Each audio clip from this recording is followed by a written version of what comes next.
नमस्कार, आवाज इंडिया में आप सभी का स्वागत है। आप देख रहे हैं देश दुनिया से जुड़े 10 बड़े अपडेट्स और मैं हूं धावी। आंध्र प्रदेश में चक्रवात मोथा के तट से टकराने की शुरुआत हो गई और इसे एक गंभीर चक्रवाती तूफान में बदलने की आशंका है। आईएमडी के अनुसार बंगाल की खाड़ी के ऊपर चक्रवाती तूफान मोथा के आज सुबह तक के एक गंभीर चक्रवाती तूफान में बदलने की संभावना है। वहीं आज शाम या रात तक मछलीपट्टनम से लेकर कलिंगपट्टनम के बीच भूस्खलन की संभावना भी बताई गई है। चक्रवात मोथा को लेकर देश के कई तटीय राज्य अलर्ट मोड पर है।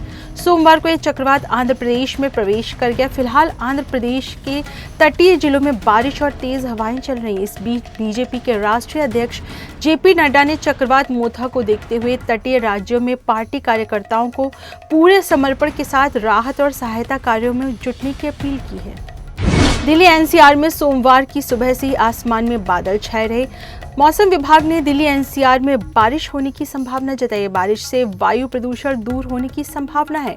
अगर मौसम अनुकूल रहा तो दिल्ली सरकार आज आर्टिफिशियल बारिश का पहली बार परीक्षण कर सकती है। चुनाव आयोग ने 12 राज्यों और केंद्र शासित प्रदेश में 28 अक्टूबर से विशेष गहन पुनरीक्षण शुरू कर दिया है। आपको बताते चले, इसमें पश्चिम बंगाल, तमिलनाडु, उत्तर प्रदेश, राजस्थान, मध्य प्रदेश, केरल, गुजरात, गोवा, छत्तीसगढ़, पांडिचेरी, लक्षद्वीप और अंडमान निकोबार भी शामिल है। नए वोटरों के नाम जोड़े जाएंगे। वोटर लिस्ट की गलतियां सुधारी जाएंगी। मतदाताओं को पहचान के लिए आधार, वोटर कार्ड, पासपोर्ट, जाति प्रमाण पत्र, निवास प्रमाण पत्र, बैंक पासबुक, जन्म प्रमाण पत्र, पेंशन या एनआरसी दस्तावेज जैसे कागजात रखने होंगे। रक्षा मंत्री राजनाथ सिंह ने सीमा पर युद्ध जैसी स्थिति को लेकर सोमवार को कहा कि भारत को हमेशा युद्ध जैसी स्थिति के लिए तैयार रहना चाहिए, क्योंकि सीमा पर हालात कभी भी बदल सकते हैं। उन्होंने कहा कि कई ऑपरेशन सिंदूर भारत के लिए एक केस स्टडी की तरह था, जिससे भारत ने अपनी शक्ति का प्रदर्शन किया। अब देश को भविष्य की सुरक्षा रणनीतियों की दिशा तय करनी चाहिए। महाराष्ट्र में शिवसेना उद्धव ठाकरे गुट की ओर से सोमवार को मुंबई में एक रैली हुई।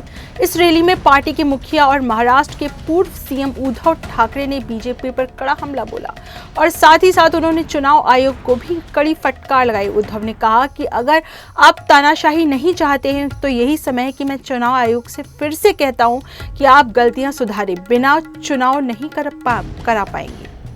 राजस्थान की भजनलाल सरकार ने स्कूल शिक्षा व्यवस्था में बड़े फेरबदल किए हैं। राज्य के सरकारी और निजी दोनों स्कूलों में अब विद्यार्थियों की यूनिफॉर्म एक जैसी होगी।